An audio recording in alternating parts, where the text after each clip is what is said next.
How you doing? Yeah, good. How you doing? Good, man. So you're back this week. I had Aaron Cleary fell in last week. That was a fun episode. We were talking about training women. We came up with this topic today of abusive and toxic family on a recommendation. I guess you got a email or message from one of your viewers.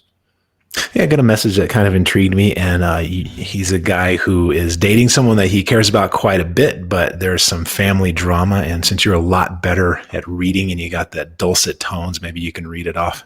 Sure, I'll give him the radio voice. So kicking it off. By the way, guys, the link to join if you have a question tonight is there. All the calls are screened. Josh is taking care of that, so just make sure your audio and video works and you got your questions sorted. And then he'll send you over to the waiting area for tonight's show. Tonight's show, by the way, again, is brought to you by Grondike Soap and Tactical Soap and Beard Oil. I'll talk about that later on in the show tonight. But let me read off this message you got from this viewer. So he said, could you maybe talk about overprotective fathers? So he's speaking about fathers specifically. My girl comes from a family where they lost their firstborn son 30 plus years back. Her father went mental after that. He was okay with us being together as long as it didn't get too serious. When she started visiting me at home, he lost it, made up stories about me damaging his car, intimidating him, etc.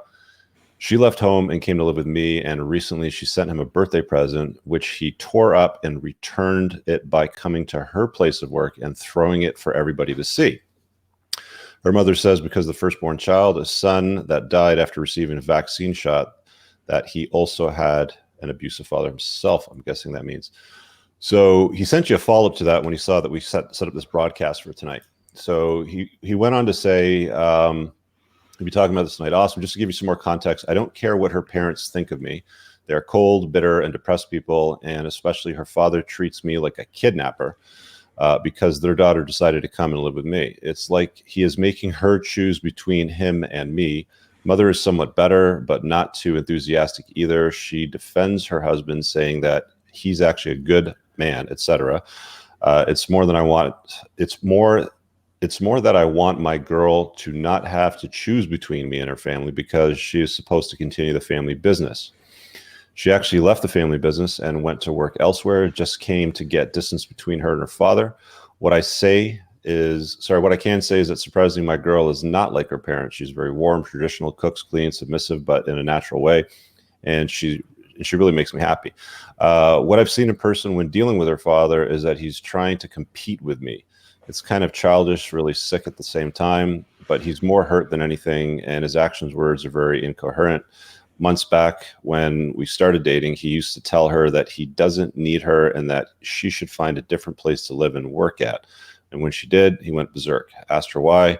She just went and left and said, basically telling her that she is not his daughter anymore, that she can never come to visit again. Really weird behavior. Anyway, so that's about it. It doesn't say anything about any abuse or alcohol dependency, but what's your take on that when you get a super controlling parent like that? Like that's out of the ordinary to a degree I've never seen. Yeah, there's some damaged stuff going on in this family, and I think this is one of those cases where you really have to separate the topic from the issue. And the topic here is all of this history, and he's got all the history down. And the topic is very seductive because there's all this emotion behind it, and detail and stories, and you get to be on her side, and you get to feel all these things together. And the topic could be substance abuse, it could be money problems. In this case, it just happens to be this long story about the child that died 30 years ago and whatever. So that's the topic. The issue. Is that a red herring? Well, define red herring for me, because I don't really know what that means. It's just a distraction. It's pie in the sky. Yeah. It's like a cover-up story, right? I think it's a distraction for sure, and the reason I say that, and this is a case where you need to focus on the issue rather than the topic, is because there's absolutely nothing you can do about the topic in this case. Therefore, the topic becomes irrelevant. What becomes relevant is the issue. The issue is you got someone in your life that you really care about, but her family's bringing her down and her family stands to bring you down.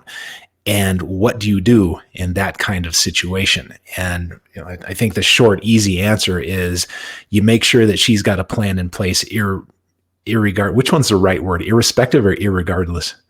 I think irregardless. Irrespective. One of them is not a real word. So irregardless, disirregardless, anti-disirregardless. I don't know. But regardless of what the issue is, you want to know that she has a plan in place, right? That regardless of whether she's with you or somebody else or on her own or doing whatever she's doing, she has a plan just for her to insulate her from this family drama that's coming into her life.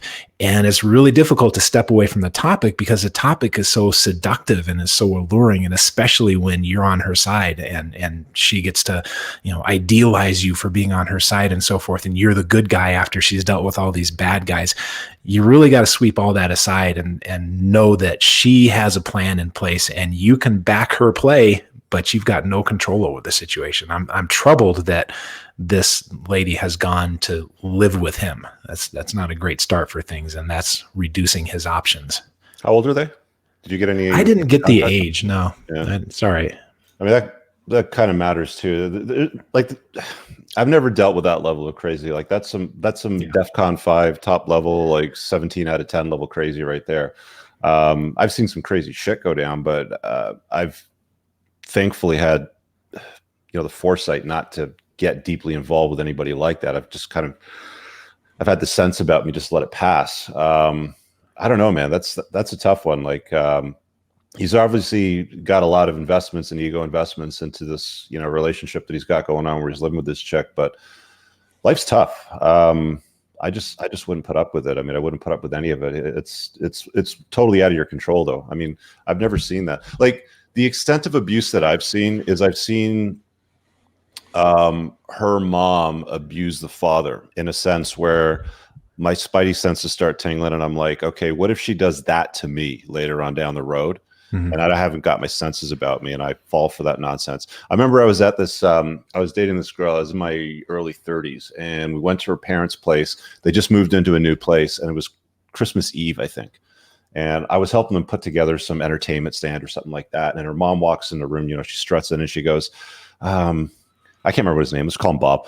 Bob, there's that big stone in the backyard. I think we need to move it 10 feet over to the left. Can you go outside and take care of that right now? This is like Christmas Eve, right? Like there's family arriving, there's dinner being made. And she's like pushing this guy around, telling him to move stones around the backyard. And he's an old man too. He's not, he wasn't a spring chicken or anything like that. But you got to be, I don't know, man. Like to me, that's like pushing into past territory. That's kind of like, let's put some arm's length here between me and what's going on. Cause I don't make your problems my problems is one of the things you're going to hear me say over and over again.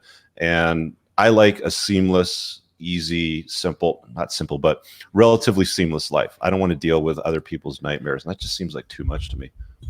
Yeah. I think maybe one thing this guy could focus on if he's trying to sort this out is being supportive of her plan to deal with her family, but not being supportive of all the drama that's coming up. That stuff is, it's just an albatross around your neck.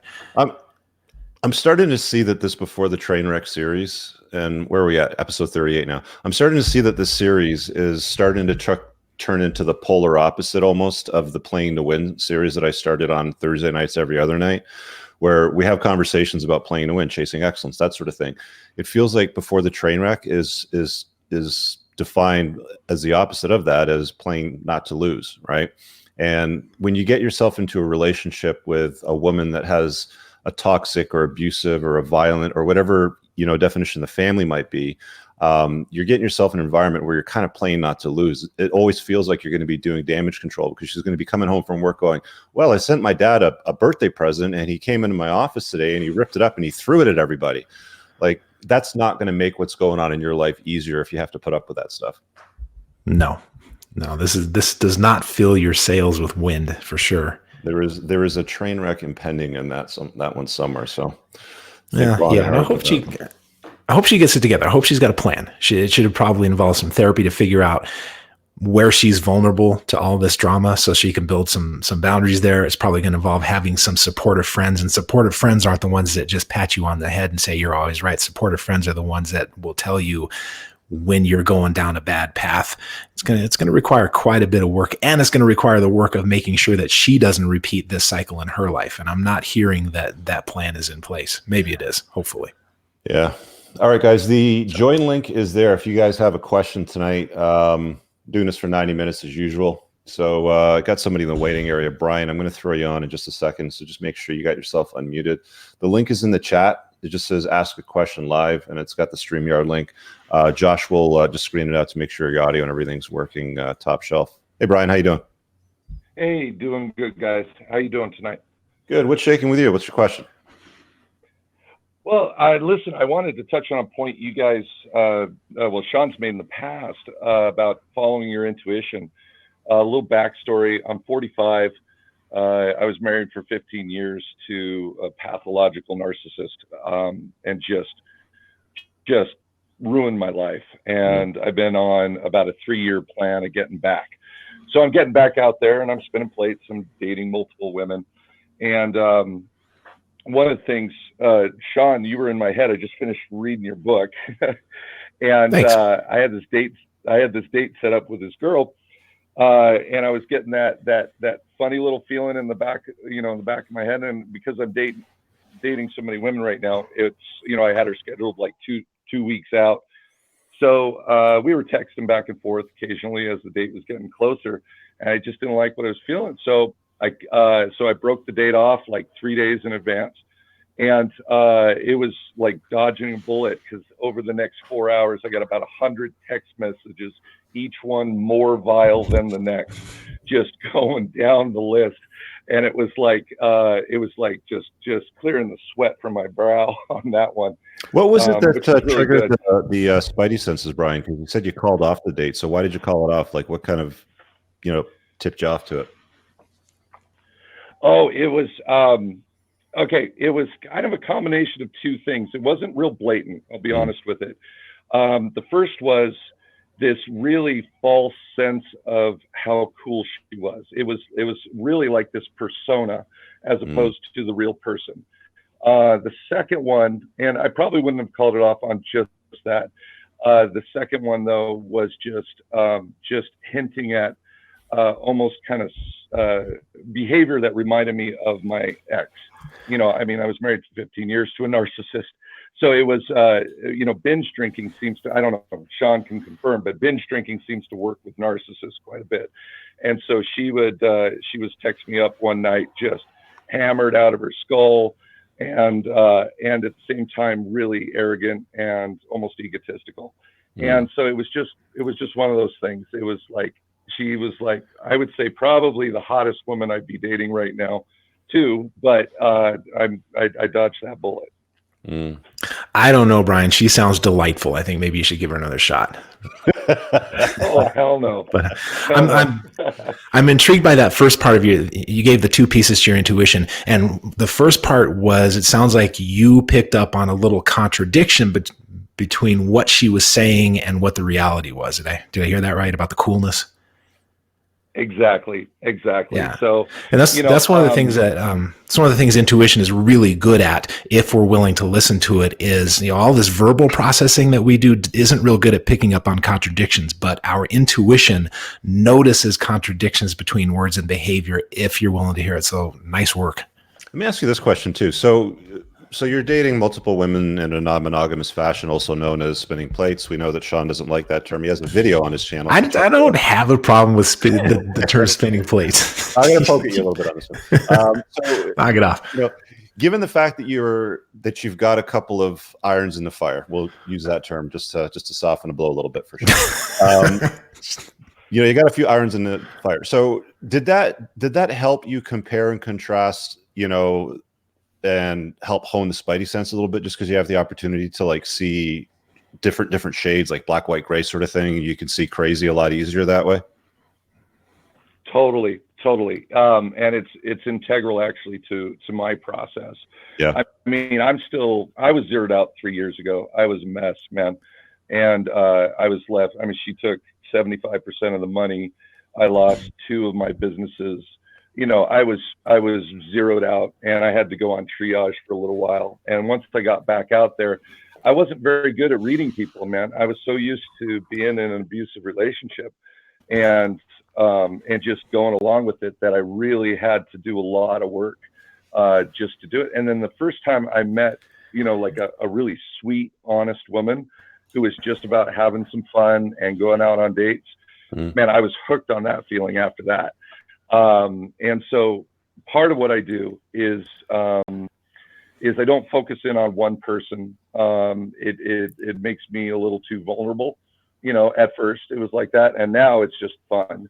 And the second part is just it actually helps in attraction. I know it sounds really weird, but when you're dating multiple women, you don't really have a lot of time to spend on one, and you end up becoming more attractive to her because she's fighting to try and get your time. So the girls keep getting prettier and prettier and younger, and the and the schedule looks great. I'm going to a concert tomorrow night, I'm going out for dinner the night after, et cetera, and it's all with different women, but it's a lot of fun. So cool. And I'm do you have a question today? I feel like we've hijacked kind of the direction of the call. Did you? Sorry. No, it's good. Really, I wondered more so on Rich, if you've really have any kind of tests for picking out the dark triad traits in women when you first meet them, specifically narcissism. I've run into a couple women. Obviously, I'm not a psychiatrist. I can't diagnose anybody, but I saw some tendencies and traits in these girls, and I just booked it. I pounded sand and moved on to other people. Have you read and so I'm wondering if you personalities? Yes. Yeah. So Machiavellianism to me is probably the bigger one to look out for between narcissism and Machiavellianism.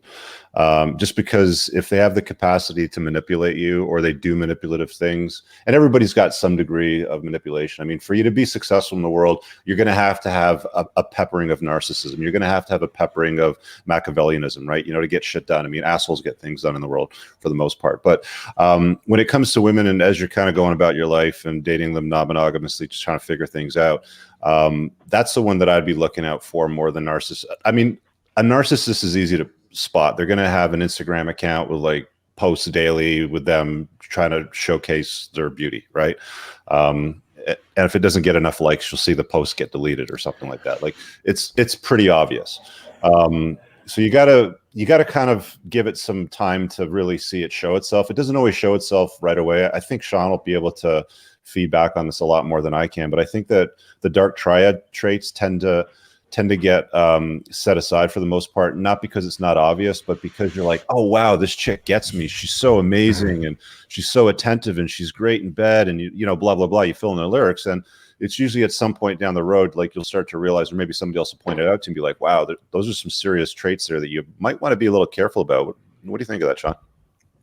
Yeah, the being idealized, and actually specifically mentioned that in the book. You want to be really careful when you're being idealized, and all three of us, it looks like you look like you're over 20, Brian. We're all old enough that we should know what's annoying about ourselves. And if what's annoying about ourselves isn't annoying to that person to some degree, if you can do no wrong with them in the beginning, that's a real dangerous sign. That's good advice. I always like the smiling no test as well. Just tell them no, to give them a little smile, and you usually get that weird reaction. So, all right, gentlemen, that covers me quite well. All right, have a good night. Thanks for sharing all that. All right, so that was a good one. I like that guy. I love it when guys come on and they share an experience that can be useful to other guys, because that's typically the way that I personally learn myself. I mean, I've learned everything that I have today because I made a lot of dumb choices and got some crap results. So it's like, okay, let's try and let's find a lesson in this somewhere, right? For sure. Yeah, if you guys have an experience to share, then definitely drop that on us. Georgie's back. Georgie Porgy Pudding and Pie kissed all the girls and made them cry. How you doing, man? I'm fine. How are you? Welcome back. How you doing? I felt weird. Good. So let me ask the question. Before I joined, I had kind of vivid idea of what should I ask, but I started to write down my question even more honestly. Yeah. So I started to write down what I really wanted to ask, and it comes down to this: how to recover from failure. I messed up basically. I made horrible mistakes. On an emotional level, it pressed me down, and I feel like, oh my God, how could you make that mistake, you fool? And I start to beat up myself, and it really drops my energy down and just makes me feel horrible. And I know I should not be doing this, but I'm just I just that's all. It's kind of question how to recover from failure. How to recover from failure. What do you think, Shawn? Well, you got that little voice in your head that wants to beat up on you real bad, and all that voice is trying to do is just trying to keep you from making the same mistake. So there's some great literature out there in acceptance and commitment therapy, and it'll teach you how to deal with that little voice in your head, because that little voice is useful. You don't want to get rid of it. You just don't want it running your life. And so I would check into that. And actually, I wrote a book a long time ago called The User's Guide to the Human Mind. And it was a summary of acceptance and commitment therapy and behavioral approaches to dealing with that mind that just constantly wants to beat you up. But what it boils down to is a lot of practice in recognizing what that voice is trying to tell you, and then essentially saying, okay, thank you, I got it, I'll take it from here. So what are you finding that you're doing? Like, you're just not able to get past the mistake that you made? Like, can you give me an example? Yes, I can tell you what thing that's pressed me down. So I've been a fairly atheistic person entire my life, but for whatever reason, I picked up a Bible and read it, and for whatever reason, I was like, oh my God, I found the Jesus or whatever, like something horrible thing to me, and I started to become like really religious person, and I started to change my habits, started to go to church and etc. And that thing, changed the direction of my life, because I was never a religious person. And eventually, like 6 months ago or something, I realized that, I come to my senses and I understood that there is no gods or whatever. But when I remember how I became religious, it brings, as a atheist, like feel of shame to me. How could I, believe something so stupid for a year and a half? And then every time my mind's like, how could you be so stupid to believe in religion and things like that? How could you fall in so low in your life? Have you read Sapiens? Oh, no, I have not. What's it about? Sapiens. It's Yuval Harari. What's the guy's name, Shawn? Yuval Noah Harari, I think. Yuval Noah Harari. He basically talks about our species, which is, Homo sapiens. But the thing that got us around was gossip. Religion was a big part of that. The belief in fiat currency, paper money is a big part of that. There's a lot of things that men subscribe to. Well, humans, sapiens, subscribe to on a large scale basis. And it's fluid, man. I mean, there's some people that fall into religion and they fall out of it, and they come and go in different parts of their lives and times of their lives. I mean, if it serves you and it makes you a better version of you, then I don't see a problem with it. But the problem that there's resentment and guilt. And I can't remember where I picked this up from, but apparently they're the two most negative human emotions you can have. One's against someone else and one's towards yourself.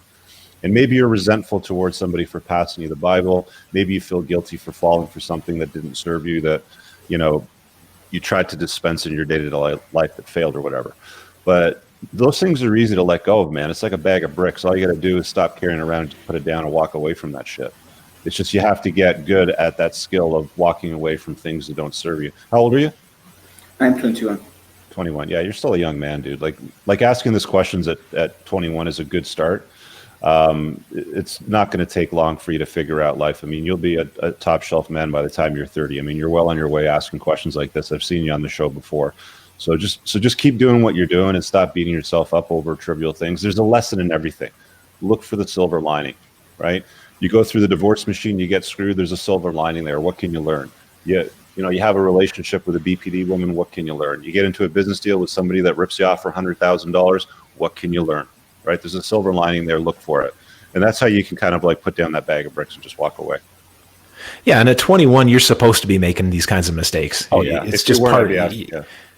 Yeah, you have to be making these kinds of mistakes. And if you're so averse to making mistakes that it's running your day for you, then that actually interferes with learning from the mistakes. So you're doing fine.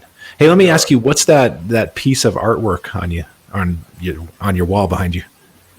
I don't know, it's just painting. Okay. No significance to you. Okay. So I have a question kind of related to this one. First what I asked, how to recover from failure, right? So obviously the mistake I'm making is after I recovered from this religious, stupidity, I read also Quran, and I also read, Voltaire and Cardinal Leo Tocqueville's books that are like famous atheists, that wrote, write against religion mostly, or Age of Reason by Thomas Bean whatever. And now like second question is like, how do I measure like what's what my facts right now? How should I like, let these kind of things like push down my energy bar? Because I mean, this is like right now I'm like, really even if like I know it like 20 years from now, if somebody asks me, hey, what do you think about religion? I would feel like, tell me I'm atheist, I don't believe in God or whatever. And because right now I'm so strongly attached to this idea, I feel even more pain, and I'm like, something just, that just really pains me, like, and this drops my energy down. I'm really like, able to forgive myself. Or this is what I notice. I ask myself like really hard. Like I have these expectations from myself. Hey, Georgie, were your parents really tough on you growing up? No, I have. No. They have high expectations for grades or results out of school or anything. Well, actually, I did not study really well in school. So my parents literally they were like they lost their hope of me. I did not study really well. But I'm just wondering why you're like beating yourself up so much over a book. I mean, it's not a book. Like obviously we're talking about. It is a book. It's a book. It's just a very popular book. It's like horrible book, but for me at last. But the thing is that, for example, like I used to be like very fit shape. Even far more better shape than I'm right now, because I back in the gym right like 3-4 months right now. But since childhood, I used to do like Muay Thai. I used to go to swimming. I used to go to like whatever, like in the gym training. But because of religion, I was like, well, all these things are earthly things, and I left the gym for a year and a half, and I have dropped my physicality.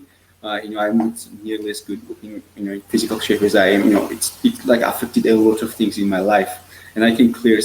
Instead of reading books that I usually read, I'm a huge book reader. I start read 10 books in a month easily, and like I started to change my habits, and I started to read religious books instead of like original books I was interested to. So the thing is like too huge. I can see every day the mistakes I made. So what do you think's behind this conversation, Shawn? I'm just seeing a guy who's really driven not to make mistakes. And at your age, you should not be driven not to make mistakes. I mean, you should be, right? But we want to avoid mistakes. But I think you're giving him way too much weight. And I'm like Rich. I'm kind of fishing around for what's going on here that you're so hard on yourself when you screw up.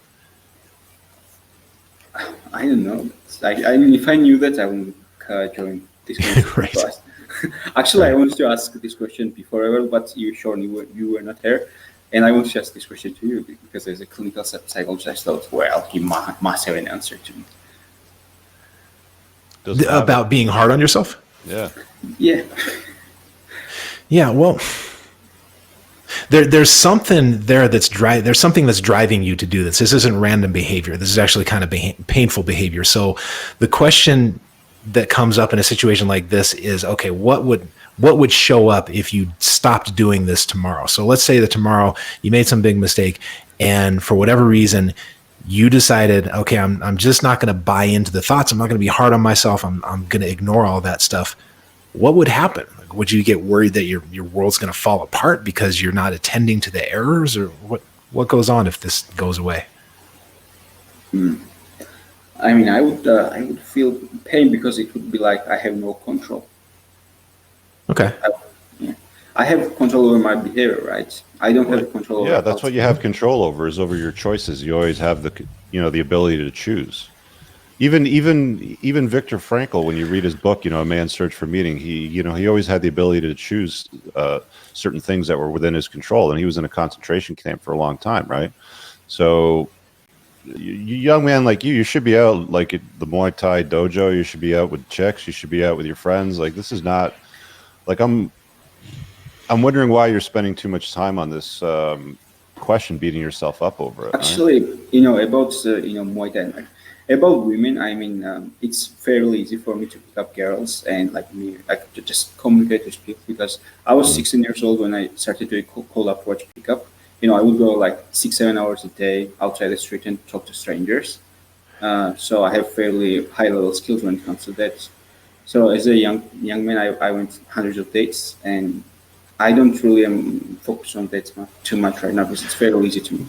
And I'm So, Georgie, I think I know what your task is here, or I'll bounce this off of you. You tell me if it sounds right. That Rich is right. You get to control your behavior, and this has become very important to you to control and to manage things. But there's this part of you that you don't get to control, and it's the part that's throwing all this guilt at you when you screw up.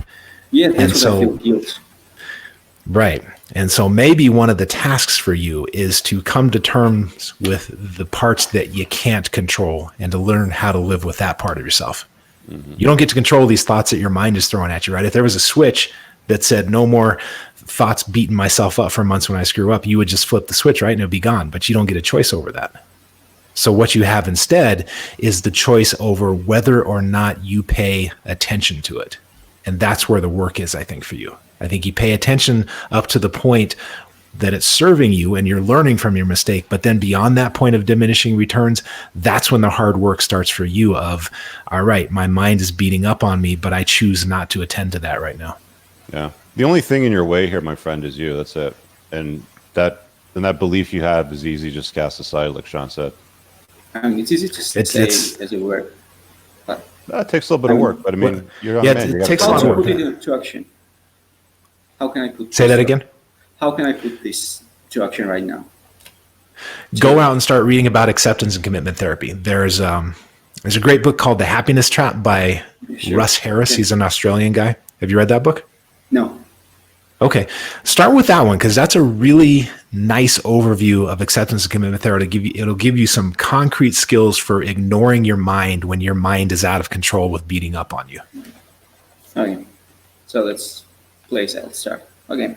All right. Thanks, George. It's a very good place to start. Yeah. All right, man. Have a good night. Thanks. I was amused by Georgie had, here's this guy, he's reading Voltaire and the Quran. He's reading all this heavy stuff. I was reading Green Eggs and Ham when I was his age, but he's got this image behind him on the wall, and it looks like a Renaissance image. And I expected it to have some sort of meaning to him. And no, it's just a picture.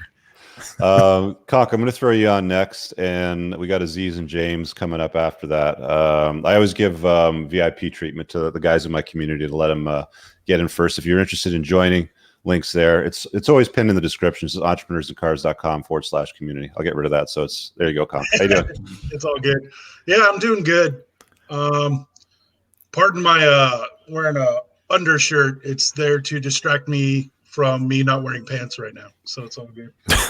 Awesome. Yeah, you got to mitigate your downsides at the moment. So I had an interesting story, another little fun fact about Conk, but I actually dated a girl for 3 years, and we were engaged for 1 year, and we ended up breaking up over her toxic family. Oh, what's the story behind that? So her family was like hardcore tradcon conservative, where we ended up breaking up and splitting everything around the time Trump was running, but before he was even like the Republican lead. This isn't going to get political, it's just a side thing. So I always do that, and I've always been an independent thinker. And so her mom was okay and her dad was okay, but her grandma was like the matriarch, and she was straight psycho. And I tried to do whatever I could to not be around her. And but she held the whole family by the balls. What was the straight psycho? Like, can you give us an example just so we know what we're dealing with here? Yeah, so everything about her had to do with the most extreme, hard right, conservative, traditional, like fundamentalist Christian values you could think of, and enforced it on everyone with a whip, essentially. So that didn't work for you though, because you're relatively conservative. You're also very or reasonably religious, I would say, right? Not to that. She was like, Obama's the Antichrist Christian. Oh, okay. Got it. All right. And like I was deep diving more with my fiance at the time. She actually just got married, which is crazy, to somebody else. But yeah, this was like 4 or 5 years ago. But she like refuse to like take ownership at all, or like be able to be independent from her grandma. And I think that's something really important for everybody, is like being able to realize when you have your own toxic family and being able to distance yourself from them. And nobody in that family could do that.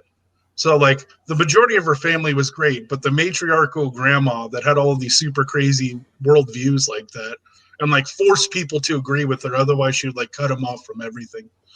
It was crazy. And so I started talking to her about that. And you could tell it was a sore spot because my fiance kept trying to dodge it over and over again.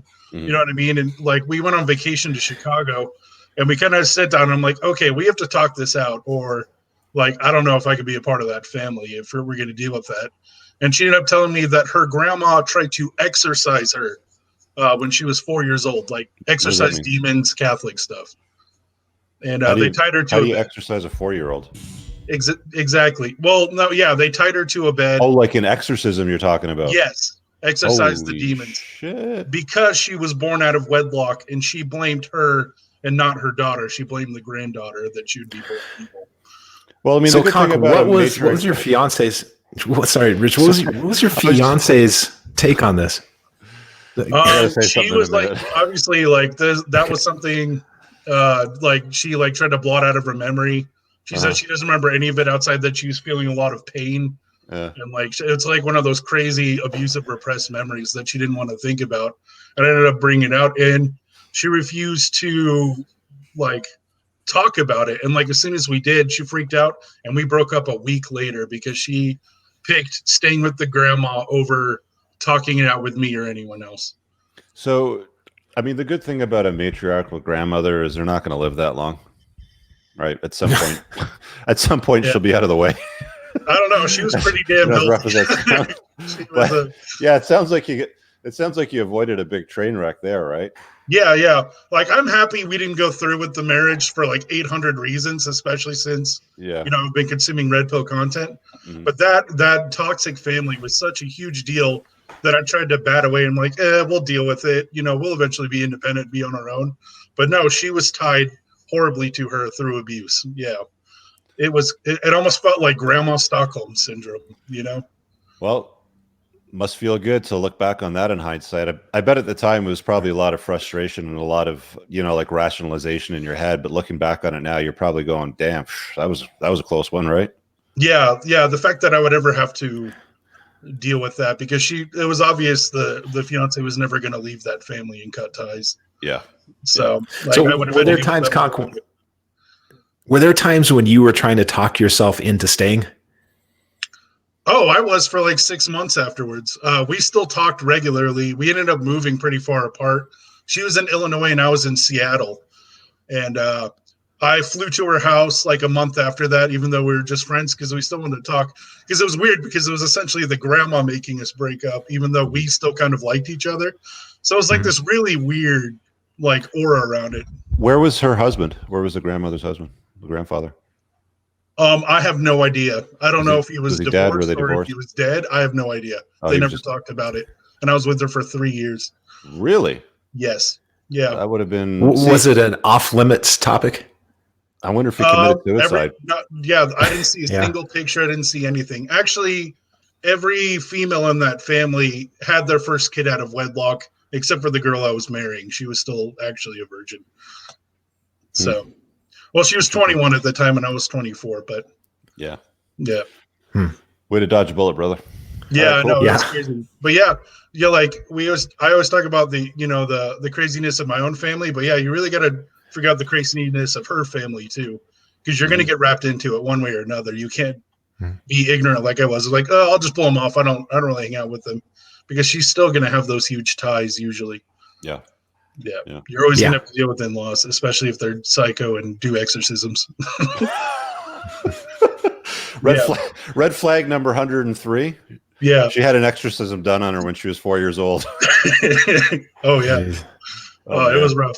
But yeah, I thought I would share that cautionary tale. Good. Thank you. Oh, no problem. All right. See you soon, brother. Cheers. All right. Who is up next here in the waiting area? Manto. We have another guy from my community hopping in. What is up, brother? Hey, guys. Nice to see you again. How are you doing today? Good. All right. Okay. Thank you for letting me join. I think that I have an experience that I could share with you guys and the people online, and later on a question related to that. So I had a girlfriend, and clearly the boss in the house was the mother, not the father. And she was very dominating, and she used to put everyone down in a feminine way, let's say. And slowly on over years in which I was with her daughter, she will like transmit her frustrations about her career choices and everything to her daughter. So she would later on pass them on to me. Like I was, I have a chat. Can hear. Can you hear me now? Yep, we can hear you loud and clear. Yeah. Okay. Can you hear Manto, Shawn? Yeah. Okay. All right. Yeah. Okay, I had a message in the chat here. Okay, so over time, I started having doubts, and later on, I found out that she was cheating on her husband. And when I told my ex, she would hide the secret from her own father. So at that point, a lot of other things happened, but I realized that I couldn't trust her anymore, and she ended up fucking a friend of mine. So there you go. But in the end, I was thinking the question is related to this is when a woman goes out to the world to look for a boyfriend or whatever, she looks for a guy that is more similar to her father or different to her father. The personality of the guy that she's looking for is similar or different to her father. I have a theory on this, but I want to hear Shawn because he's a doctor. Yeah, the answer is I don't know. It depends on what people do is they go out and they repeat their patterns. And so, yeah, it's not so much that a woman will pick someone like her father. It's that somebody will generally pick someone that behaves like one of their parents. And it could be either one because it's a pattern that we're familiar with. So I don't know if that answers the question. As a guy myself, I noticed that I kind of married a version of my mother. Okay. Now, what I've noticed is that people tend to try to reconcile the discrepancies that their parents had between each other in their own relationships. Like they'll put up with a lot of bullshit because they saw their parents go through it, and they'll think that they've got some secret weapon or a magic wand or something they can wave to solve this with their own relationship with whoever it is that they're with. And I've seen this a few times. Now, obviously Shawn's, got a different view on it, but I'm just kind of holding up a mirror and, reflecting back some facts. I don't know how accurate they are over a larger consensus, but it happens, dude. Like it's always going to happen where there's going to be some element or some degree of something that they're trying to sort out with, whether it's from a past relationship or some past trauma that they saw in their childhood. But just be attentive, like you are, have your wits about you and just look for, those warning signs. And if there's any kind of mirroring, I always say do recon on the parents and more specifically do recon on the mother, because that's more than likely going to be what she's going to look like 20, 30 years down the road. Right. Besides the looks, also the psychology is going to be similar. Yeah, it's both of those things. I mean, at the end of the day, women are typically beauty objects to men. So you want to see how well she's going to age, one, and two, is her mom batshit crazy? Because that could potentially happen to her too. I mean, I think that these sorts of things happen more amongst women than they do amongst men as they age. So you just got to, you want to have your wits about you with stuff like that for sure. Okay, cool. Does that help? That's very good advice. Yeah, of course. I am worried because you can always analyze how people behave and try to become a better observer, but it's like a little blindness when you look at something that is very unconscious or that you don't realize that you're doing. So well, you have to collect data points, right? If you have a chart and then you're starting to collect data points on certain behaviors, there's going to be a pattern where it starts to show up in a certain area of the chart, right? So that may take months. It's not going to take a few weeks of getting to know somebody. Sometimes it'll take months. It might even take a year or two, right? I mean, Shawn says in his book, and I don't mention this in enough of these broadcasts, but Dr. Shawn Smith, Tactical Guide to Women, is a must read. It's linked in the description of all of my videos below. But he he talks about it quite clearly. Like, give it some time so that you can see these patterns show up. If they do show up, Yeah, it can be a year and a half. Yeah. And I love that you were paying attention. And when the parents had the affair and the daughter got dragged into the secret keeping, you were paying attention. And there's an ethic now in this family that says, okay, we keep secrets and we trick people. And you were watching and you were paying attention. So good on you for catching that. Yeah, but should I have said something? No. I think no. It's not my business. I mean, you're not going to change it. You're not going to Yeah. change her mom cheating on her dad. You're not going to change like any of those behaviors, right?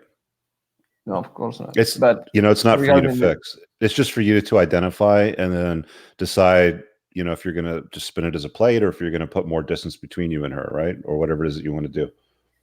Yeah, of course. But the doubt is, I mean, if you have a good relationship with her dad and you care about the guy and you realize that he's being fucked on, shouldn't out of respect for the guy, hey, dude, I'm sorry to be the one to tell you this, but your wife is cheating on you. That's a tough one. If it was my friend, then yes. But you're talking about somebody at an arm's length. I mean, if you're done with the relationship with her, then I mean, you could pull them aside and go, hey, by the way, I know your daughter and I are finished, but you need to know that your wife's been banging so-and-so from the whatever, right? Yeah, I wouldn't do that because it would be considered like a revenge towards my ex. So, yeah, or it could just be you. My place. Or it could just be you looking out for another brother. Yeah. Well, that's a tough spot to be in. I hate that the mother put the daughter in that position of keeping the secret. And now you're in the position of keeping the secret. And now their problem is your problem. That's all nonsense. Who needs that in their life? Oh, the webs we weave. Yeah. Yes. Yeah. Lucky for me, I'm no longer with her. But well, that's the kind of stuff that can happen when the parents are dysfunctional. I believe. I don't know. Correct. All right, man. Well, yeah, that's very good. Thank you, all right, guys. brother. Bye-bye. Talk soon. All right. I just want to get the super chat up here because I skipped over it. Where the hell is it? Chris from Philly, was it? Chris B in Philly. Thanks for the super chat. I appreciate that, brother.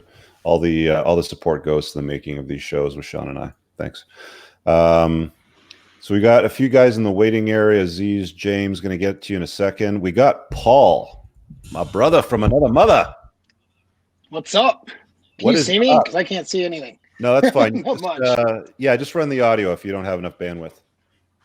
All right, cool. That's fine. What's shaking? You guys can hear me okay then, yeah? Yeah. Oh, not much. Just playing around Afghanistan. Yeah. So Paul's out getting some bad guys. Just 5 a.m. here and thought I'd call in. This is a good topic. Can you guys hear me? Yep, you're loud and clear. All right, there, good. So I guess I'll just jump in. Almost got caught in a trap, my last LTR. And there were some major warning signs regarding how she grew up in her family. And so I just want to share that little anecdote and then question, of course, for both of you guys. That's cool. So, I mean, she grew up pretty rough and in and out of foster care, parents on drugs, a lot of things going on. And I won't get into all the details, but it's as bad as it could be. And she had done a fair amount of work on her own to try to overcome that stuff. But the tragedy was it eventually all caught up, We use the term BPD just kind of as a catchphrase, but obviously we're not diagnosing every chick with BPD, but sometimes they just have those behaviors because they're dysfunctional. You know what I mean? Mm-hmm. And that was the case here, was that she had gone through so much childhood trauma, had so many issues regarding abandonment and all kinds of crap, that as soon as she was in the relationship she wanted with the Chad she wanted, she would sabotage it and destroy it and create indignation to a point that is beyond what a normal female would do. I mean, every female creates indignation, but I mean, it was to a degree that was unreal. And it was as soon as any uncertainty happened, it was all of these now behaviors of sabotaging that relationship and devaluing me at the time was basically happening. And, you know, in a nutshell, she didn't see herself as SMV high enough to be with me. So, I know it sounds egotistical, but this just is what it is, which is actually bullcrap, but that's how she saw it. So she would try to tear me down and break me down, you know, and devalue me so that she could be, you know, that shift that power, I guess, you know, and healthy coping mechanisms such as, you know, hey, this argument's getting too heated. I'm going to go to the gym. Let's cool off for a little bit and talk about it in a couple hours. Those kinds of coping mechanisms didn't work because it would bring up all these abandonment issues and these problems. And so her behavior towards the end was very much like a BPD chick. I wouldn't diagnose her that way, but as long as she has all of this trauma from childhood, and it's attachment trauma is what it is, she's going to carry that into every relationship she gets in, which is exactly what she's been doing ever since she started, you know, having sex, right? Like that's just been her pattern. And I thought I could out-Chad that pattern, and I was completely mistaken.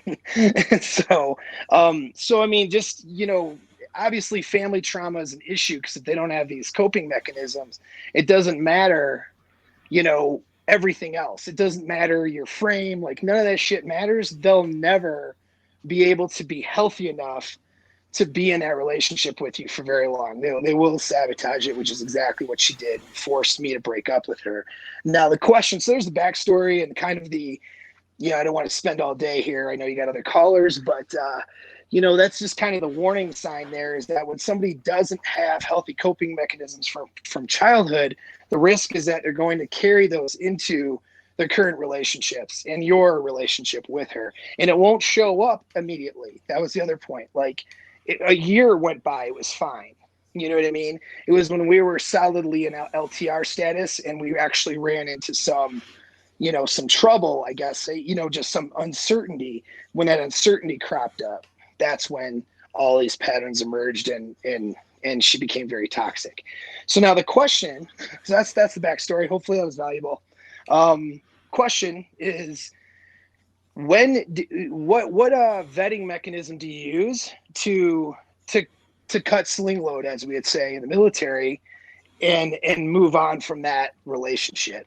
I have my own answers, but I wanted to hear what you guys say. Would you say that you would immediately look at these warning signs and say, nope, too much, too many red flags, not doing it?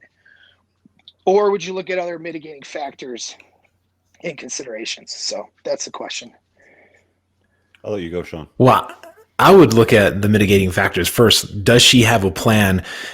First of all, is she aware that she grew up in a situation that has left her a little bit hobbled in relationships? And if she's aware of it, what is she doing about it? And if the answer is no, she's not aware of it, then I guess you could be a nice guy and make her aware of it and see what she does with it. If the answer is she knows and she's not doing anything about it, then no. It's just a solid no. Right. I don't have anything else to add to that, brother. I mean, we've talked at length when we met up in Detroit, but it's like, is she doing the work? Yes. Okay. Maybe you want to give her some time if she ticks off a bunch of boxes. If she's not doing the work or doesn't acknowledge that there's work to be done, it's see you later, dude. Right. Well, the confusing and tough part about it was that she was acknowledging that work in the beginning. You know what I mean? And because she was completely in my frame and completely wanting to be what I envisioned for a relationship was what she wanted to have and be. And right, but did she actually make forward progress to becoming a better version of herself with that work, or was it just lip service? It was a lot of lip service and a lot of it was acting. You know, she presented herself a certain way very convincingly, and then that started to break down really when we cohabitated. So that was when she was able to keep it under wraps. Yeah, right, exactly. Well, she was able to keep it under wraps. Well, just because she couldn't hide it. Like when I'm, you know, she was literally mustering up all of her energy to be a pleasant person to be around when I was with her. You know, and when you live with somebody, you're going to see them both at their worst and at their best. And well, that's when things really took a turn for the worst. So, Mhm. but I mean, that's also why, Shawn advises a 2-year period, right? And a vetting process, and not jumping into marriage or, something where you're putting, name to contract at least for at least a couple of years. I mean, yeah. I advise no less than a year after the honeymoon season has passed, the honeymoon phase. Right. But, the flip side of this conversation is that somebody who grows up in that kind of situation can turn out to be incredibly insightful and really good at relationships if they do the work. It's sort of like somebody who's had a substance abuse problem, and they've gone through treatment, they've gone through program, and they've got a couple years sobriety under their belt. Man, that is one of the most insightful people you're ever going to meet. So you don't discount somebody. Obviously, I mean, nobody's saying this in this conversation, but you don't discount somebody just because they have that traumatic history. It's what they do with it that is the deciding factor. Right. I definitely agree with that. The problem too, I'm finding with females, and this is in coaching and working with men, and if I clicked out there for a second, but No, coaching, working with other men and soldiers, and just my own, experiences, is women nowadays, particularly under 30, don't have that personal responsibility, you know what I mean? A lot of times to do that work. And so that's the problem. You're really looking for somebody who's, on a female side of it, who's kind of a rare person. Yeah, but I mean, you can't be totally shocked and surprised with the way society is and how it reinforces, all the attention that these women magnetically draw from the world. I mean, all they have to do is post one picture on social media of themselves in a bikini, and if they look half decent, they're going to get a ton of eyeballs, right? So they don't need to take any kind of responsibility at that stage. They're usually not even looking to take responsibility. They're just looking to get attention, right? So it's only when they kind of get closer to that epiphany phase, when they're in their late 20s and early 30s, that they're like, maybe I need to do a little bit of work on myself here. Maybe I need to, take some responsibility for some of my choices in my life. But usually by that point, it's usually a little bit of too little too late, right? Yep. Yeah, exactly. Well, and a lot of times, but it all boils down to, Paul, is if there's ever a conflict between actions and words, it's always believing the actions, and the lip service is always going to drown out, in my estimation now. And you, of course, know this too by now, because you're already doing the same sort of stuff yourself in your own work. Is when the action conflicts, it's always believe the action 100% of the time. Oh yeah, for sure. Well, and like I said, I had my own opinions, and very similar to what you're saying. I just thought I would open it for discussion, because it's, what the topic is. No, this is a good share on this topic, because this is tied into like the Batman origin story of her upbringing and her family, and it's a good piece. How's everything going out there, man? It's going pretty good. I mean, at my end, I guess I got the. I mean, like, you're on a bit of a sabbatical from the ladies, so because you're. Well. Or are you?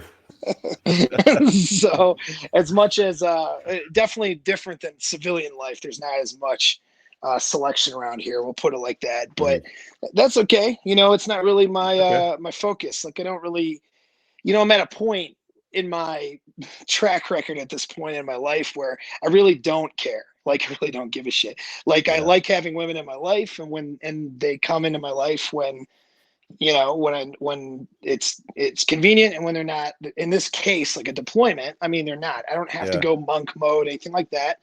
Just focused on my purpose here, which is pretty busy. There's a lot of violent stuff going on that doesn't hit your media, so it's about as unstable as you can imagine in this country. So we're hammering that out. I'm in about 8 different provinces as an advisor, so I'm a little too busy to plate spin, but still, I got females at home and all that. Be safe, man.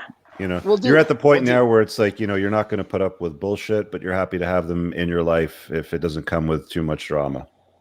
Well, yeah, and I don't need them for validation. That's the big thing. Yeah. Like, a lot of guys are like, oh, I got to spin plates, or like, I'm going to get one-itis, and they freak out. Like, I don't care.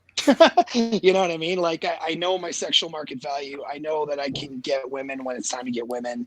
And it's just a matter of having a quality, say quality, I mean, quote unquote, right? But I mean, having a good match, we'll say, in my life. and it's all good. And I actually have one, that's been pretty loyal, hanging out in Michigan. Kind of, we've been in contact quite a bit, and that's Oh, fine. yeah. I know all about it. All right, brother. We're going to move you along because I got a bunch of people waiting in the area, but thanks for hopping on tonight, man. All right. Yeah, it's good talking to you. Good catching up. Be Thanks safe, a lot, man. guys. Talk to you soon. All right. Cheers. Thanks, Paul. Fuck, I love that guy. He's awesome. Yeah, he's cool. Okay, we got a bunch of folks in the waiting area. James, I'm going to throw you on next. I just want to make sure I got that super chat up there. I did. Welcome to the new members again. Thank you for the support. By the way, let me throw up this banner real quick. I don't think I left it up long enough. Men's community is for the guys that are really chasing excellence in life, that want to put a dent in the universe, want to make more bank, want to understand the sexual marketplace and women better. I have a lot of premium content there behind the paywall. It's just entrepreneursincars.com/community. And the link is in the bottom there. James, you have a question for us tonight, or you got an experience you want to share? Yes. Rich and Shawn, thank you so much for letting me ask a question, and really like you guys' content and about the Shawn's book and the audio and the books, and yeah, it's awesome. My question is, my question is, how can I vet a girl I just started dating, like to see if she is a narcissist or not, by a subtle way, without to like offend her? So, sorry, you're asking if you want to vet to see if she's a narcissist? Yeah. Okay. Is she on social media? She's on social media, but not like a super posting that way. Okay. So she's looking for attention with her posts? Well, like we add Snapchat each other, like sometimes she posts, but like not like a crazy everyday, like 3-4 posts, something like that. How old is she? Or maybe like a post. She's like 29. Does she have an Instagram account? Yeah, she do have an Instagram account, but what does she post on Instagram? She don't have a. She posts her herself and her with her dog. Yeah, but not like a lot of posts like daily. And now she's in school and she quit Instagram and she just uses Snapchat now. Okay. So why do you think she might be a narcissist? Like, why are you asking to vet her for this? Well, the reason is I think I saw some clue or something like that. I mean, like we was like getting to know each other, right? And I mean, like I really want to ask her some question about herself, what she do, what's her background, where her come from. And she, I mean, like she's enjoying to answer, but like it seems like she's not quite interested in my background and my original story. Or I mean, like I feel like she focused on herself a lot. But she's not quite interested on my side. Maybe she's just not that quite into me. But I also afraid maybe she just like it. She just cannot see, like she only focus on herself. So I don't know if this is necessary a narcissist trait or not. But I'm just trying to figure out like if there's a subtle way, like an online test or some like question I can just subtly ask, so like try to figure out if she is like have narcissist tendency or not. Shawn? Well, she sounds like most people. Most people aren't very inquisitive. Most people won't ask you about your story. Most people won't reciprocate when you ask about that. It's just sort of how most people are. But if you're concerned about some clinical level of narcissism, the thing to really look for is if she walks into a room, does she suck all the air out of the room? In other words, she walks into a room and somebody's having a conversation, she has to insert herself in that conversation and turn it toward her. She has no tolerance for anybody else speaking about themselves or indulging themselves in any way. It's almost like it's uncomfortable. It is uncomfortable for a narcissist not to be the center of attention. Oh. Is that what she does at social events? Have you seen that? No. I took her some social events. Like she's pretty quiet. She's pretty shy, and she talked with her friends, but she didn't talk with like stranger or something. Like, yeah, I don't think so. Have you read? So when she talks, Joe. Sorry, I was going to say, have you read Joe Navarro's Dangerous Personality Types? There's 4 main ones. Have you read it? No, I haven't. Read that book because that'll kind of take Shawn's book into a slightly different direction. Like Shawn's more vetting for long-term and how to keep the wrong women out of your life sort of thing. Joe focuses based on his career. I don't know what it was, CIA or FBI or something, but he was basically a profiler, and he identified the 4 main dangerous personality types. And there's a long laundry list of descriptive terms for the personality types. I think there's over 100 for each one, realistically. So if you're getting close to 100 and it's descriptive to her personality, then yes, flat out. But everybody's got at least some of them, right? So that's a good one to check out if you want to vet for problematic women. That's a great piece to read for sure. Okay, I will check it out. And actually here, I got it here somewhere in my storefront. I'll grab the Amazon storefront link and I'll pop it in the chat for you guys. I've got all my book picks in there, and I think Joe Navarro's book is in there as well. There's a little affiliate commission that goes to me if you buy any of those products. So take a look at the book reading list. There's some stuff in there that you might find useful. Okay, I will. Okay, Thank man. you so much, Shawn. Thanks for Thank you hopping so on. much, Rich. Appreciate it. See you, brother. All right. Who do we have up next here? Okay, Colin, I got you coming up. I see you moving around, though. I'm not sure if you can talk. Is your audio clean? How are you? Yeah, I'm here. You're good. Okay, awesome. Yeah. Sorry, I'm gonna walk out of this noisy area real quick. Okay. Give me 2 seconds. So tell us what's up tonight. Yeah. So, long time listener, big time fan of you guys. First time caller. So I appreciate and love everything you guys do. My question, well, it's more of a question. It's sort of on topic, sort of off, I guess. I'm seeing someone right now. Oh, you froze up. I think you're losing your Wi-Fi signal, bro. Or if. All right, I'm going to pull you out of the stream. Colin, if you can still hear me, you need to get with a strong signal because you're breaking up. I'm going to throw you in, Dave. Go ahead. Hey, how you doing, guys? Good. I figured I'd just share some experiences that I've had over the past 10, 12 years with a narcissistic ex that I just divorced 2 years ago. And her family was just a whole train wreck. So I figured I'd just share some of those experiences. Yeah, okay, fire away. What did you learn? Well, one thing that I can first say about the last caller, James, when he was asking, different traits or things to look for in somebody, kind of do a narcissistic test. Tell her no to something that's, to little of no consequence, and see how she reacts to that. If she goes ahead and does it anyways, or tries to go around the obstacle in some way, then that might be a good indication that she's got some narcissistic traits. Okay. And then what was it? The first guy you were reading an email about, or a message that he had. He was having an issue with his girlfriend's father. Yeah.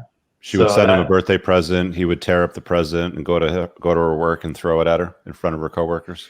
Yeah, that sounds really similar to a situation that I had. So my wife at the time, her mother was, I would consider, a huge covert narcissist, and everything was about her. Even when we were planning our wedding, she made everything about her. She had to design the everything about the wedding. You still went through the wedding, of course, because you guys got married. Yeah, and the similar thing, I felt like I was pulling her one way, and her folks were pulling her another way, and it just in the end it didn't work out. Even though we had tried to distance ourselves from her family, especially her parents, it just family's family, and you really can't disconnect completely from family in most cases. That's an important point that I think needs to be emphasized, because people don't understand that whoever it is that you're dating, they're always going to choose their family over you, 99 times out of 100. It doesn't matter if you're the king of the country.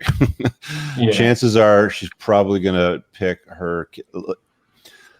they're very similar to single moms, in the way that single moms almost always pick their kids' bad behavior over what's best for the relationship or over what's best for the kids. It's the same thing with family, right? I mean, you're just going to have to deal with it. So if you see any of those red flags, don't ever think for a minute, oh, I can fix this.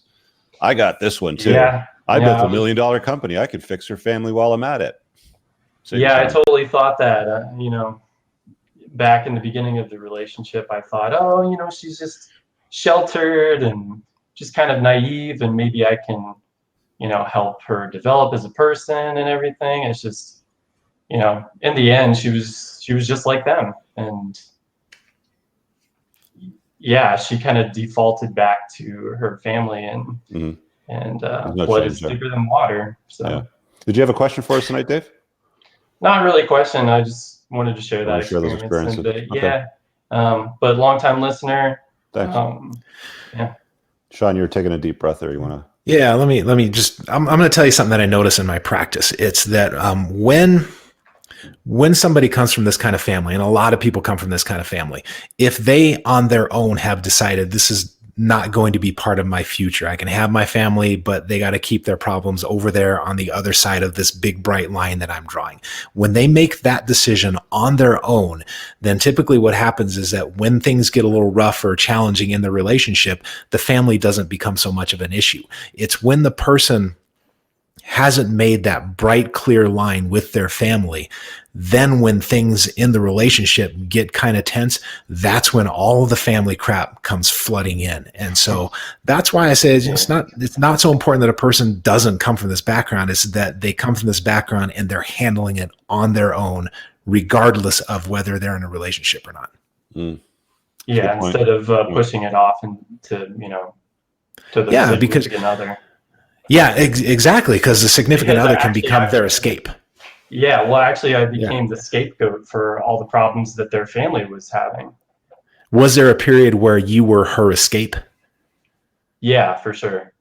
Yeah, so you went from escape to scapegoat when things started getting rough. Yeah, well, she didn't blame me, but her parents did, to the point where while we were doing the wedding planning, they didn't like how things were going and how we were kind of pushing back on what they wanted to do for the wedding.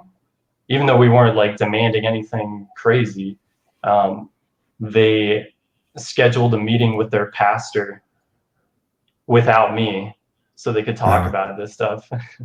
And then I inserted myself in there, and you're like, you know what? She's going to be my bride. I'm going to be there. You can't be talking about me behind my back. So I went there. And the pastor was actually on our side, but, that only patched up the problems, short term. And then. How long did that marriage last? 7.5 years. The good old. Any kids out of it? Yeah, one daughter. She's 5. How's that going for you right now? She's living with the mother in Texas. I'm in Virginia. I got pretty much divorce raped. Had to live in my mom's basement for 2 years, but now I have my own apartment. Right. And I'm doing good, chasing excellence. How often do you see your daughter? I see her, Thanksgiving or Christmas. We alternate for those, and then spring break, and I get all summer. But and I try to go visit her as well. But good. Yeah. All right, man. Well, I'm glad you got out of that, but that's rough because now you're dealing with the fallout of marrying into a crazy family sort of thing, right? Yep. All right. Well, thanks for sharing that experience, brother. All right. Thanks a lot. All right. Cheers. That's rough. I hate when it is. Man. I hate when guys get divorce raped and they end up in their mom's basement. It's just bullshit the way that guys get treated in family law, but it is what it is, man. You guys are going to wife up these women in the Western world. This is a potential outcome of it if you're not careful. Okay, the link to join is there in the chat. It's just it says right there after Ask a Question Live. It's got StreamYard.com. Just click that. Josh will make sure your audio and video is solid. Make sure you got a good signal, because if you got to walk somewhere and you get away from the signal, it's going to break up like it did for Colin. So Colin, if you're still listening, join back in. Happy to put you back on and take on the conversation. We've got to make sure the signal's good. Let me quickly shout out to the channel sponsor. There's a way I can go solo layout. There we go. Channel sponsor, Grondike Soap Company, tactical soap and beard oil. handmade pheromone infused soap. I just noticed that Dan Bilzerian started up a pheromone infused men's fragrance company. So he's competing with Scott and Grondike, but this is the original stuff, guys. Works great. Reviews are incredible. It's a quality product. The beard oil is awesome. There's a link in the description below. Grab one. Let me just grab the code real quick here just so I can put it on there while you guys are clicking through to ask your questions. There it is right there. If you check out with coupon code Cooper, you're going to get 10% off, or you can just go to coopersoap.com, and that's an easy way to do it. But there's a link for Tactical Soap. So appreciate the support. Guys, we got some room in for calls. We're on for another 20 minutes or so. So click that link, get yourself on, and ask your question tonight. Sorry, I'm just typing and talking at the same time here. Let me go back here to this screen, and boom. Welcome back, Shawn. I saw you getting up and running off for a bit. Is the dog getting active for you? Yeah, my intuition is talking to me. I got this thing where this perceptual thing where if I hear something that's a little bit off, it's just incredibly loud to me, and I could tell the dog was chewing on something, but it didn't sound quite right, and so I went and got this pen that she was chewing on. There you go. So yeah, so intuition was talking to me. Hey, you want to hear my little story about the ex-girlfriend with the crazy family? Yeah. So this was in my early 20s. And I'd been dating this girl for a couple of years, and she was a wonderful human being, like just the kind of person who lights up a room when she walks in, and she's thoughtful and she cares about everybody, and she's really in touch with what's going on around her. And she had her annoying side. She was a little disorganized and so forth, but she was just a wonderful human being. And so we dated for a couple of years, and we were starting to get kind of serious. I was probably 22, 23, and way too young to be thinking about marriage, but I'm 23 and I'm dumb. So start getting more in with the family, and the family was like the opposite of her. Her mother was a batshit crazy feminist, and this was 30 years ago. So she was like a prototype of today's angry feminist. So think of a Cro-Magnon feminist. That's what this one was, like, to the point where you would go to her house and men were not allowed to go upstairs. They were only allowed on the small main level. And this wasn't about maintaining chastity or anything like that. This was a political statement that men were not allowed to set foot on the landing and go upstairs. And a landing that a man paid for, by the way, because as far as I could tell, she didn't contribute anything to the planet. And sorry, carry on. I had this moment one day where I flashed forward and I thought, if this keeps going in this direction, this miserable battle axe is going to be my mother-in-law. And it was a horrifying thought. As wonderful as my girlfriend was, and she was truly wonderful, there was no separating her from her family. And she didn't really, she didn't sign on to all the crazy feminist stuff, but there was no separation. Like the mother was going to come with the girlfriend, and that was it for me. It was kind of a slow, painful breakup, but that was the moment when I knew that this just was not an option for me. I wasn't going to have that kind of hatred in my life. Yeah. You're always going to become the average of the 5 people you spend the most time with, and you have to include family in that evaluation. It's part of the equation, because family's forever, blood's thicker than water. It always has been and always will be. David. Yay. Welcome. I'm back again. My wife's mother passed away just recently, and she was a full-blown BPT person, and I'm surprised that my wife hasn't had any more serious side effects, and we've been married for 35 years. So I don't know if there's any long-lasting crossover that I have to be worried about, or whether I'm good to go. So because I made it this far. Well, what are you concerned about? Well, whether there's going to be any BPD fallout from my wife. Does she have any of the personality traits you saw in the mother-in-law? No, she hated her mother. Was there a lot of distance between her and her mother when, since you guys have been married? There's been distance, yes. She's avoided. In fact, she left home because of that. She didn't want to be influenced by her, because she could see the manipulation that her mom had done on her whole family. All the brothers and sisters. Yeah, I've seen a version of that before. I mean, I I have friends that I know that have lovingly fired their family, whether it was their mom or their dad or whoever was toxic, and they'll still see them, at Thanksgiving or Christmas, just at an annual event. But aside from that, they don't give the relationship any energy, and they just made it clear. Look, I don't feel like this is serving me, or you're providing any benefit to my kids, or you're rubbing my kids the wrong way, or you're setting the wrong example in front of my kids. I've seen that a few times. I don't think there's anything wrong with that. It seems like she caught on to the personality disorder and just arm's length will keep it away. So unless you're seeing anything, there's nothing to be worried about as far as I see. I mean, Shawn, what do you think, man? You ever see this? People firing their families. Yeah, it happens. It's got to be done sometimes. Yeah. I think that people hold on to toxic families longer than they should. Most people do anyway, just because it's family and they share DNA or they have the same last name, and they have a hard time saying no, and they tolerate a lot of toxicity and a lot of abuse unnecessarily, even though they recognize the problem is there. So having the wherewithal, like having the ability to say no to your mom or your dad if they're toxic, that's pretty good. It's a solid person. Yeah, she. When we were making retirement decisions, Colorado was a choice, but she had family in Colorado, and that's where mom lived. And we just decided, let's go try a different location. Yeah.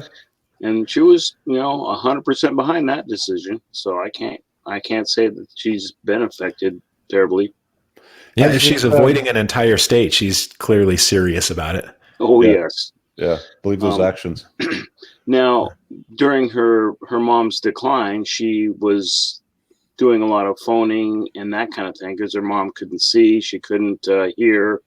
So she was doing a lot of phone calls, and her stress level just ratcheted up, and then went into the toxic eating type of thing to reduce stress. Mm-hmm. So I've got to deal with that backlash. But what do you mean by toxic eating?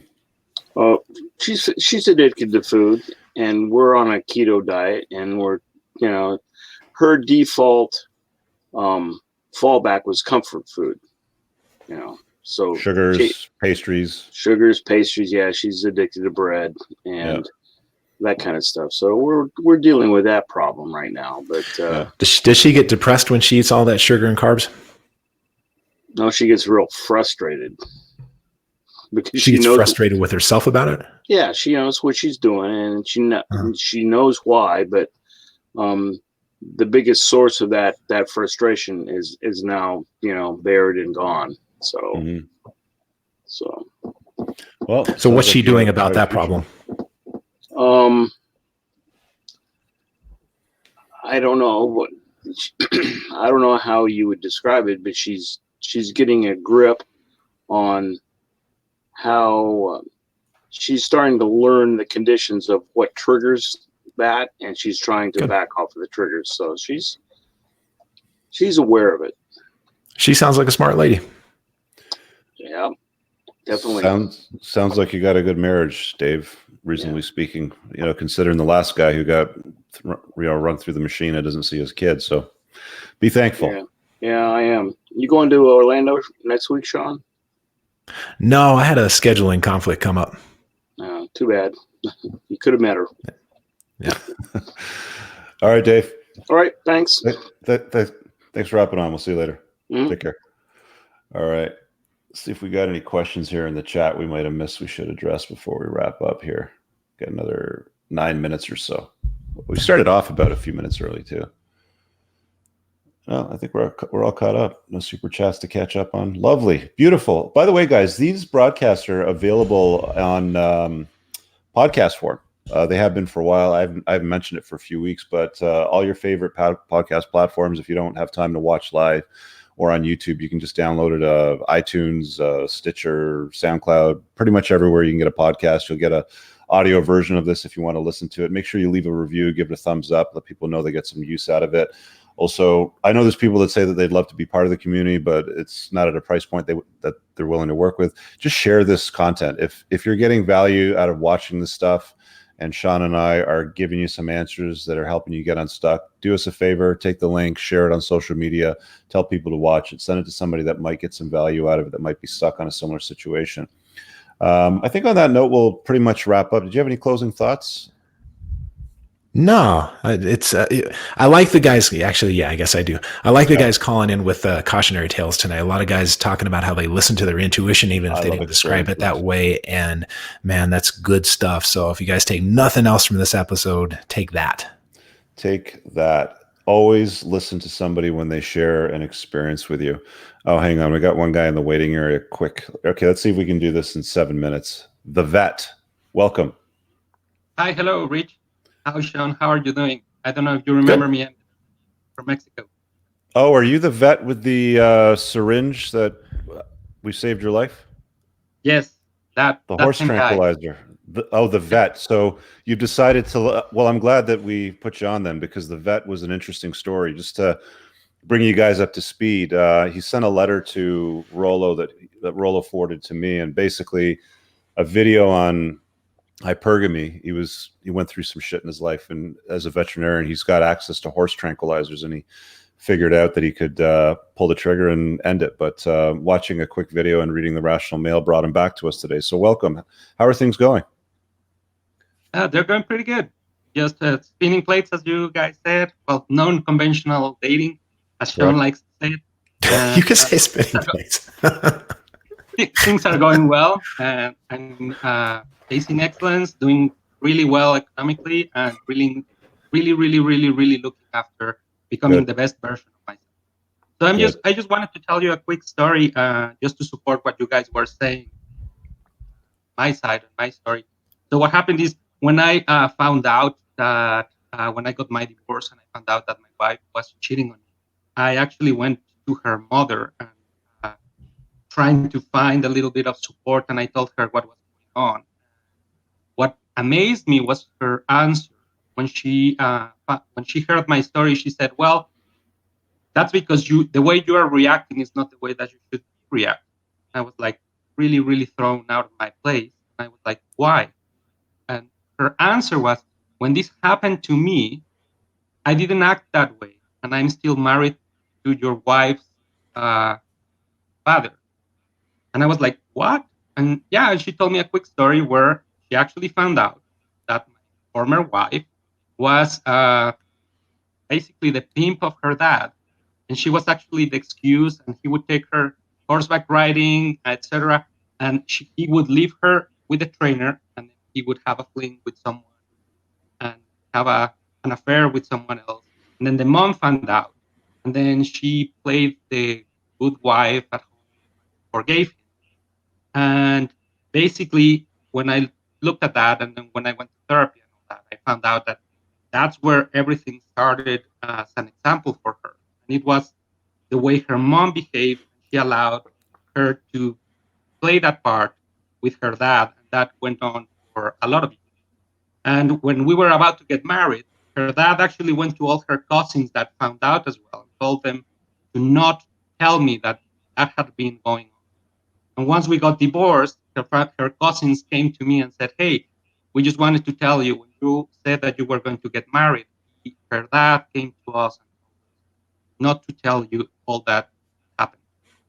So, so the mom was cheating on the dad? No, the other way around. The dad was cheating on the mom. And you said there was a pimp involved somewhere? Sorry, because you broke up a little bit. So you said that there was a pimp involved somewhere? No, well, my former wife, she was the one that was covering for the dad, and she was only like 10 years old. Okay. Got it. So she figured that because, there was some infidelity in her parents' relationship growing up, that it was okay for her to pull the trigger on it? Yeah, I guess that, because she actually saw it pretty normally, and she didn't find that. Actually, the family and her mom and her dad, no one looked at it as it was something really bad. It was worse that I... Yeah, like in certain cultures, they just kind of, turn it back to it. In certain places around the world, I mean, a lot around the Mediterranean, especially French culture, Spanish, Greek, Italian, it's pretty common. So it really depends on your upbringing, right? They just don't want to be embarrassed. They don't want to go to dinner with their wife and have the extracurricular activities show up there as a surprise and embarrass them, sort of thing. So again, it really just depends, dude. Yeah, it actually was pretty bad, but it helped me find out that you really need to vet the girls really thoroughly and their families before you pull the trigger on an LTR or even How long did you wait before you decided to get married to her? Like, how long were you guys dating? We dated for 6 months, and then we lived together for 2 years, and then we got married for 6 years. And she was cheating on you before you guys got married or after?